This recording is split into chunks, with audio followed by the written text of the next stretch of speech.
right now.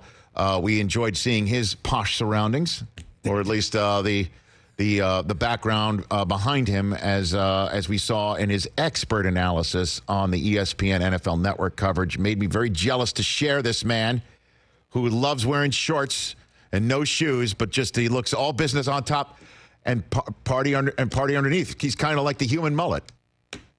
Daniel Jeremiah, how are you, DJ? Well, Rich, thank you. First of all, it's great to be back with you. I want to tell you that the phrase mixed emotions is thrown around a lot, and I now have a perfect explanation for it, and that is this draft for me, because mixed emotions in that not having you, not having Charles Davis, my buddies, and we have so much fun. Right. I mean, that sucked, but I'll be honest with you. The fact that so many Michigan players and so many Tennessee players were drafted, if we were going to be apart for a year, I was very thankful that it was this year, and I'm hoping next year I can get back in Charles and get after him a little bit and give you a hard time. But gosh, your alma mater's had so many players drafted. I would have got killed if we were all together. I know, there were 10 of them. There were 10 of them from my alma mater, and it was great to see. And I thought Peoples-Jones was a steal, and but there really wasn't much to talk about in terms of the, one would say, pressure points of this draft with my alma mater or Tennessee. So I want to kind of get into the headlines of all this. Yep. And the headline, one would say, is what the Packers did. Can you walk us through how things go in a draft room where you'd think Green Bay would draft a receiver in the deepest wide receiver draft possible, certainly after what happened on Thursday night, and yet they come away with nothing? How does that happen? Well, it's interesting how you look at it. I was just talking with Bucky about this on the podcast, which was he was saying that for his image from the 49er game, right, where they got clobbered by the Niners, was the Niners running the ball down their throats. And he came away from that thinking, okay, well, they want to be more physical, so that's why they drafted the big back, Dylan from Boston College. That's why they made the picks that they made on the defensive side of the ball. Everything they did to him was about trying to be more physical with San Francisco. And I left that game, Rich, thinking they have to get Aaron Rodgers some more firepower. Like, they can't compete with these top teams to win the ultimate prize unless they have more weapons. And they obviously did not look at it that way. So that was a little bit of a disconnect there.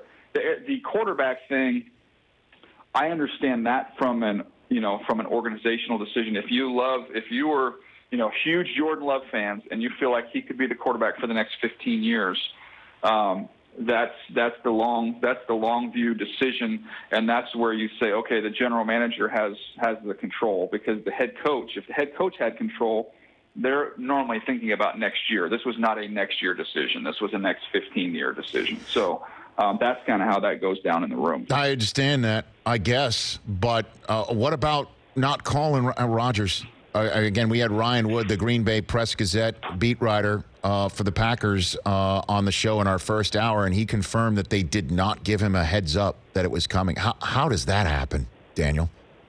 Well, the Bears can one-up them on that, though. They don't even have the best story in the division. When they had they had Glennon, right? They had Glennon at like a fan event when they picked Trubisky.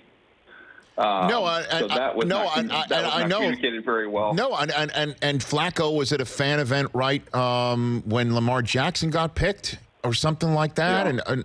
And I understand that, but I don't think these things. I'm with you. To me, but this is Aaron Rodgers we're talking about here. I would give a heads up. It's Aaron Rodgers. It's a different level. I'm with you on that.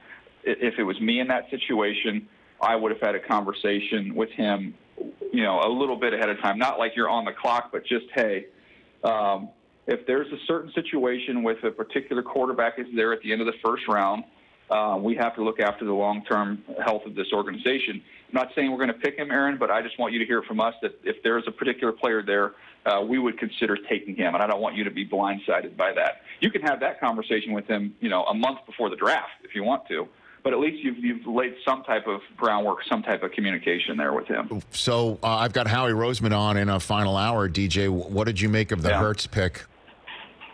I think when it first happened, it was kind of shocking a little bit, trying to make sense of it. And then the more you think about it, the more you can wrap your mind around it. for a couple of different reasons. Number one, and I'm sure Howie will lay this all out for you. The one thing I don't agree with is that there's some of the thought of, well, we can play him a little bit and then we'll be able to spin him off for a pick. Well, that one doesn't make as much sense. You spend a second-round pick on him. You spin him around for hopefully, a 2, maybe a 1 like that. It's one thing if you take a guy in the 6th round and develop him and then you traded him for a second-round pick or a first-round pick. Like, okay, that's a huge difference. But you took him in the 2nd round, so I don't really count that. What I count is this is the team that lost a playoff game last year. McCown, wasn't totally healthy, but they saw firsthand if they just had a little bit better play at the quarterback position, they win that playoff game. So that's part of it. The second part of it is you've invested all of this money in your starter. The Eagles have always invested in the backup. Think about Chase Daniel, obviously, with Nick Foles. They've put money into that position. Well, once you pay Carson the $100 million deal, you don't want to devote another $10 million a year to his backup. Now you just got so much money tied up into one position. So we want a quality player, but we don't want to invest a bunch of money. The only way you do that is with a higher draft pick. So that, to me, kind of gives them some more financial flexibility at other positions because they haven't invested quite as much in the quarterback position. I know it's kind of complicated, Rich. Sure. But I think that kind of all came together into making the move that they did. No, I mean, and we're seeing, again, Taysom Hill, right? We're seeing guys who are quarterbacks, in quotes, come in and perform in significant manner, right? And taking quarterbacks off the field. And the quarterback that's being taken off the field in New Orleans is Drew Brees. And that is as high up the flow chart for GOATs as you can get, in many ways. So I can kind of see it, right? I mean, you can, Rich, think about this, too. Think about this. This defense, the Eagles have had some different players come in and out. Jim Schwartz is one of the best defensive coordinators in football. They have a top 5, top 7 defense almost every single year in Philadelphia.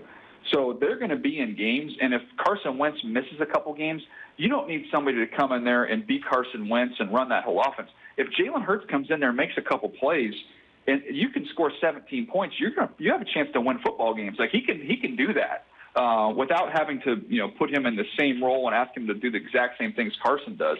I think he can kind of get you through that stretch of games. So not only a little pack, I could see them using packages down on the goal line. He's not going to be like Taysom Hill in the standpoint. Taysom Hill, play some wing back and right. blocking guys. Special he's not teams, doing all that. right? But he can come in and play quarterback down in packages or zone read. Use him down the goal line. Like that's what he would be in that role. Daniel Jeremiah, my compadre from NFL Network, joining me here on the Rich Eisen Show. So I give you the floor. The draft that impressed you the most was which teams?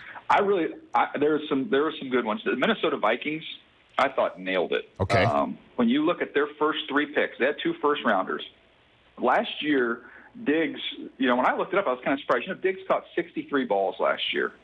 I bet you Justin Jefferson will come in and catch more than 63 balls this year. All right. As a rookie. He's ready to go, and he fits them beautifully. He's a pro. Everybody you talk to at LSU raves about this kid. So he's going to come in, play right away, starter, productive. He'll help you offset the loss of Diggs. Then you go out and get Jeff Gladney, a corner who is feisty, competitive, like the Mike Zimmer traits that you would write down on a sheet of paper. This guy checks them. Like he's going to come in, start right away. Really good player at the corner position. They go out and get Ezra Cleveland, who is one of the most athletic tackles in this draft. Now, they have O'Neal. I want to say O'Neal ran in like the 4.8. It's just a ridiculous time. So you've got probably the most athletic tackle combination in the league. Not saying they're the best players, but just phenomenal athletes that can show you tremendous range in that zone stretch game that they run with Gary Kubiak. You've got Garrett Bradbury, who, if he's not the most athletic center, is one of the 2 or 3 most athletic centers in the NFL. So with Dalvin Cook and all these ultra-athletic linemen, like in Gary Kubiak's scheme, Dalvin Cook's going to rush for a zillion yards next year. So I just love what they did. They got guys that fit them so well. And what do you make of the 49ers draft? Even though they didn't draft many, but they had a big Thursday night, and then Trent Williams gets added. I just think Lynch is just crushing it, man. That's what I said last segment. But Ironically, I was just texting with Shaw. I should text David back and tell him that I don't know what tuition is at Stanford, but after that draft, I think it might go up because Lynch has proven that they teach him pretty well up there. I mean, to come out of this, to get a younger, cheaper version of DeForest Buckner and Kinlaw, to come away with when healthy, and that's been a minute, but when healthy and on the field, Trent Williams is the best tackle in football when he's right. To get Brandon Ayuk, who fits them, run after the catch, with him and Deebo Samuel, they're going to get Jalen Hurd back. That is a lot of firepower for that group. So beautiful job of trading, maneuvering around the board. John Lynch, I thought it was a clinic. Daniel Jeremiah here on the Rich Eisen Show. What a crucial draft for the Dolphins. How do you think they fared? I would say I liked it. I didn't love it. I thought they had opportunity. They could have done a little bit more with all their picks. Now, I think the fact they got Tua, I thought that was the right call. I mean, I thought he was clearly the second quarterback. So, you got to take a little bit of a gamble on his health, but no risk it, no biscuit, right? That's Bruce Arians, and I believe in that. So right. I think getting Tua there was the right call. Austin Jackson, upside. You probably had to take him where you did. He's not ready right now, but can be your left tackle. I like Robert Hunt, who they got. He's a good player.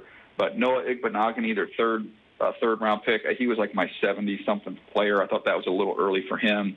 Some of these other guys that they went throughout the draft, I liked it. I thought, it wasn't a home run. I thought it was a good draft. If Tua hits, then it's all worth it. Right. But it was good. It was good, not great. I thought the teams that had all the picks, I thought Minnesota was better. I thought Jacksonville, that's a reboot. They traded all those veterans, and I thought they nailed it. I mean, Henderson is really, really gifted cover corner. Kayvon Chason gives them some more pass rush on the opposite side of Josh Allen, frees them up with Ngakoue if they want to move him, if that thing comes to an ugly end here. Laviska Shenault was good value, who's a playmaker now. They're starting to add some pieces around Gardner Minshew. And then, guys like Shaq Quarterman from Miami, just really good leaders, good guys.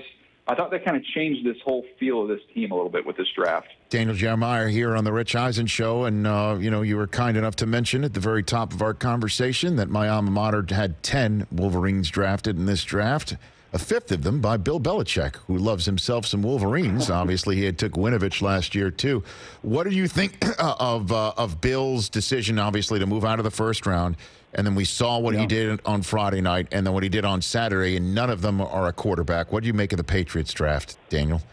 Yeah, it's funny, Rich. I looked up, and I think we might have talked about this last time we spoke, but I found this presentation that a scout had given us in Baltimore training camp, and it was he had worked under Belichick, and this was a presentation from 1991 with the Browns.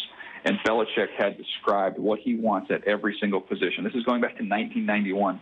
And you could literally pull that out and look at their entire draft and go, he has not changed one bit. Like, he knows what he wants. He knows what fits him, what fits their scheme, and how they play. And it was just right down the list of all these guys with versatility, guys that can play the run really well. He still values that. A tight end that you can move around and do different things with.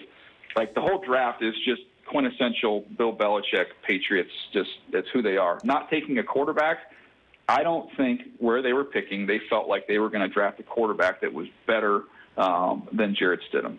So they just weren't going to spend a pick on a guy that they didn't think was better than him. He was a fourth-round pick, but he's very talented, and I think they're going to give that kid a chance. So name me the quarterback second day if you want. I know we'd hit on Hurts, or third day that you think has an opportunity to mesh well with the team that's drafted him and maybe be a long-time starter in this league. It's hard to find them. I think when you talk about the four guys in the first round and then you go beyond that, Jalen Hurts, I think it would have to be for another team down the line, would be probably my first choice there of guys out of the first round that have a chance to be long-term starters in the NFL. Jake Fromm, I don't think he's not a great fit in Buffalo in terms of being on the field. I think he's going to be an asset to Josh Allen in the room, helping him. But if he's going to be a starter in the NFL, I don't see it happening in that environment there. I think he'd have to go somewhere else. But probably my favorite day 3 quarterback pick would be the kid that the Jags took, and Jake Luton from Oregon State. He's big. He's a good decision maker. He's pretty athletic.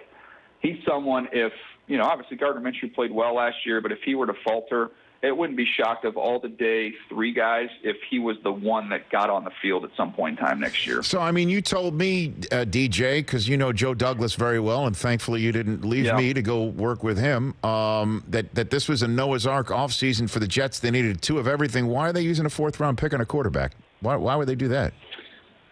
Well, I think when you look at them last year, as you do, Rich, which I couldn't believe, when you go back and look at them and their record, what were they, 7-9, right? I know. Or were they 8-8? No, they were 7-9. I don't know how they were. And when you look at the postseason and you look at the games they had to play without Sam Darnold while he was out with mono, if they had better quarterback play during that period, the Jets could have been the postseason last year, which is crazy. So they felt like they had to upgrade that backup position. And now you've got an expanded postseason.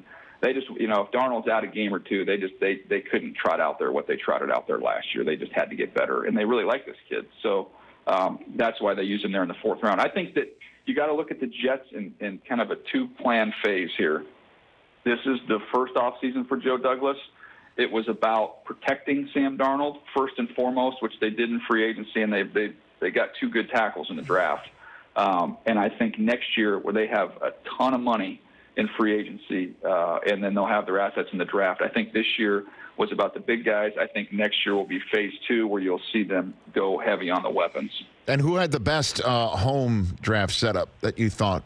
Let's evaluate that, Daniel. As you know, your job is to evaluate, and everything's an evaluation this time of year. You saw it all during the broadcast. Yep. I was just there on my laptop and draft-a-thon while you were checking everybody out and doing your evaluation. Who had the best home draft setup from your perspective? Well, I actually was talking to Matt Money Smith, our buddy, about this, about Kingsbury. Kingsbury's was, to me, it was a Drakkar Noir. What was the name? Drakkar Noir. I would go more. I would go more in the middle of a GQ. Yeah, it's magazine. more. You have to pull the flap and you can smell it. Yeah, right. Exactly. This does have more than just one sense to it. I agree. It looks like a Bulgari ad to me. That's the way we go. There's more. There's a sort of a European touch to it in a way. Certainly with that European cut shirt and no socks and loafers, which is impressive. And then let's be honest though. What about McVay? McVay has a better view. They both have the paver thing, which I'm looking into my backyard, and I don't know if I can get more than 3 or 4 of those pavers in, but with the grass around it, man, what a sweet look. And then he has the LA skyline behind him. So McVay in the daylight hours, I think, is second place. But once the city lights pop behind him, man, I might go McVay over Kingsbury in an upset. How about Belichick and the dog? How about Bill and his dog? How about Bill and Nike? This should be a Bill and Nike show. I mean, he's feeding the dog. He's giving the dog treats. It's fantastic. And the table, to me, I was looking at Nantucket. That's got Nantucket written all over it. That's got Nantucket written all over it, that table. That has, we just took Eric Metcalf, and I'm fired up. I'm going to go buy a new kitchen table. And he stuck with it. He is the same table that he had back then. He is rocking now, and I appreciate that. And then you did you did the shorts thing, right? All weekend long? You didn't put on pants, did you? Oh, yeah. No, I'm actually wearing jeans right now, and I feel like I'm in a tuxedo. Look at your setup. I mean, we're looking at right now, the socks, no pants. All business on top, party underneath. The socks do match the tie. You've got a very interesting carpet situation. No, but the flowers. Whose touch is that? Is that your wife's? The flowers behind you? No, this is none of mine. This is NFL Network sending our talented crew out here. They put flowers behind me, the lamp, the flowers, the whole thing. This is none of mine. None of this stuff is mine. Come on, dude. The flower. Swear to you. I got a setup. They don't bring me flowers. They don't bring me flowers. They brought you flowers. Are you going to start singing Barbra Streisand right now? I am. They don't bring me flowers anymore. They don't even bring me love songs. What the hell? You did not know I had that club in my bag. I did. You did not know that I had the Barbra Streisand in my bag. I definitely knew Mayock didn't. Did you see what Mayock did when I asked him to send me his draft setup? Did you know about that? Did you heard about this? He took an outside picture. Of course he did. And I said, no, I don't want your outside picture. I want your inside picture. And you just text back, I know what you meant. That was it. That's the last I heard of him. I haven't heard from him since then. Can I give you my Mayock interaction during the draft? Go for it. So he takes Ruggs, right? Yes. So I text him. I said, "Speed!" ! Right? Mm-hmm. So then that's right after that pick. Well, I don't send him anything after he takes Arnett. He doesn't reply to the speed thing. Thursday night, 10:48 p.m. Speed, yeah, plus your 8th-ranked quarterback! So he was listening. He knows exactly your evaluation. He knows exactly. Yeah. I love it, man. You're the best, Daniel. Great So funny. job. What you had to say about Mort, too, was so heartfelt and beautiful.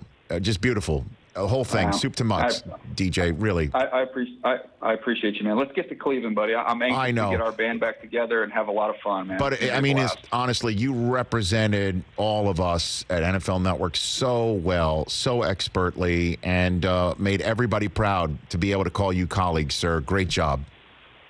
Well, I appreciate you. Thank you so much, Rich. You did a wonderful job raising a ton of money. And some of the videos that I saw, I didn't get to see it live, but the Tom Brady stuff, yes. That was pure gold. It was gold. It was great on Draftathon Live. Thanks again, DJ. We'll chat soon, okay? Thanks, buddy. You all got right, it. That's Daniel Jeremiah. Hey, you watched all the way to the end. Thanks for that. Watch more right here.